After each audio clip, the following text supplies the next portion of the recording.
কুল্লু নাফসিন যায়িকাতুল মাউত, সমস্ত আত্মা, সমস্ত প্রাণ আল্লাহ তাআলা বলেন মৃত্যুর স্বাদ গ্রহণ করুন, মৃত্যুর স্বাদ গ্রহণ।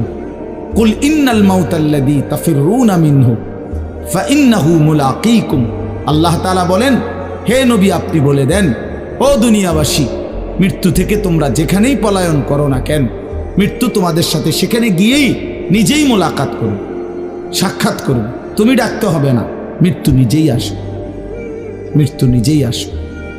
আইনামা তাকুনু ইউদরিকুমুল মাউতু ওয়ালাউ কুনতুম ফি বুরুজিম মুশাইয়াদা, আল্লাহ বলে তুমি যদি এমন একটা বিল্ডিং বানাও, ঘর বানাও, যে ঘরটা অনেক উঁচা, যে ঘরটার উপর দিয়া কেউ ভিতরে ঢুকতে পারবে না, যে ঘরটার মধ্যে একটা ছিদ্র নাই, একদম আটকানো, তো এরকম একটা ছিদ্রবিহীন সুউচ্চ ঘরও যদি তুমি বানিয়ে তার ভেতরেও তুমি আশ্রয় নাও, তো ইউদরিকুমুল মাউতু, মৃত্যু তোমার সেখানেই পৌঁছবে, তোমার সেখানেই পৌঁছবে। প্রিয় ভাই আমার, বন্ধু আমার, নওজোয়ান সাথীরা আমার, মৃত্যু এক অনিবার্য বাস্তবতা, চিরন্তন বাস্তবতা, এটা গ্রহণ করতেই হবে। হাসলেও মরতে হবে, কাঁদলেও মরতে হবে, সুখেও মরতে হবে, দুঃখেও মরতে হবে।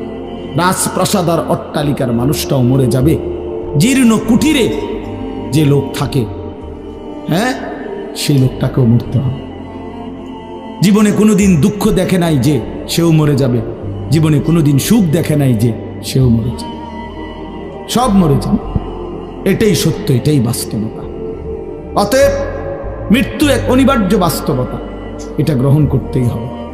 এটা যদি আমরা মনে রাখি তো আমাদের জীবন অনেক সুন্দর হইত, অনেক সুন্দর হইত। রাসূলুল্লাহ সাল্লাল্লাহু আলাইহি ওয়াসাল্লাম বলছেন আকসিরু যিকরা হাদিমিল লাযযাত ইয়ানি আল মাউত, আল্লাহর নবী বলেন আমার উম্মত তোমরা বেশি বেশি ওই জিনিসটা স্মরণ করো যে জিনিস তোমাদের সমস্ত স্বাদ, আনন্দ, আহ্লাদ চিরতরে মিটাই দিবে, তোমারে চিরস্তব্ধ করে দিবে। জলজ্জান্ত মানুষটা আমাদের সামনে হাঁটতো, চলতো, উঠতো, বসতো, ঘুরতো, ফিরতো, হ্যাঁ, সেই মানুষটা মনে করেন আমার চোখের সামনে নাই, তার লাশ আমার সামনে, আহা সেই লোকটা স্তব্ধ। পৃথিবীর কত মানুষ কত আওয়াজ করতেছে, কত শোরগোল করতেছে, কিন্তু এই লোকটা হাতও নাড়ে না, পাও নাড়ে না, চোখও মেলে না, আর কিছুই করে না। এ কি আশ্চর্য বিষয়! চোখের সামনের এই মানুষটা নাই, কি হলো তার? কে তারে থামাই দিল? কে তারে স্তব্ধ করে? এ তো আমার মতো ঘুরতো, ফিরতো, হাঁটতো। আহ, আমার আব্বারে আমি কত দেখছি, একদিন আমার আব্বা চলে গেল। আমার দাদারে আমি কত দেখছি, আমার দাদা একদিন চলে গেল। আমার জ্যাঠারে আমি দেখে আসছি, দোয়া করে আসছি, ফুঁ দিয়ে আসছি। এক সপ্তাহ পরে জ্যাঠা ইন্তেকাল করলেন, আবার এক সপ্তাহ পরে আমি গিয়া জ্যাঠার জানাজা পড়াইছি। এই তো বাস্তবতা। যুবক ভাই তুমিও মনে রাখো, বয়স্ক বাবা আপনিও মনে রাখেন। হাসান বসরি রহমতুল্লাহ আলাই একজন বড় বুজুর্গ ছিলেন।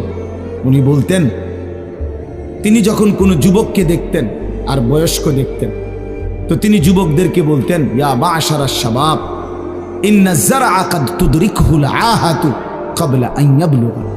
তিনি উপদেশ দিতেন, হে যুবকগণ শোনো, সব ফুল, সব ফল, সব গাছ চারা পরিপক্ক পাকা পর্যন্ত পৌঁছায় না, তার আগেই অগণিত ফুল, অগণিত ফল, অগণিত চারা গাছ ঝরে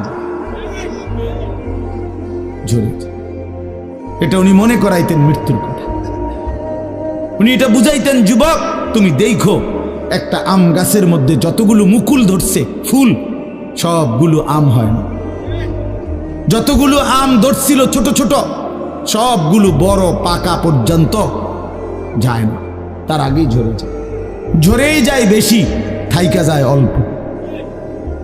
তার মানে যুবক, কিশোর, তরুণ এই বয়সেই মৃত্যু হয় বেশি, বৃদ্ধ পর্যন্ত পৌঁছে কম।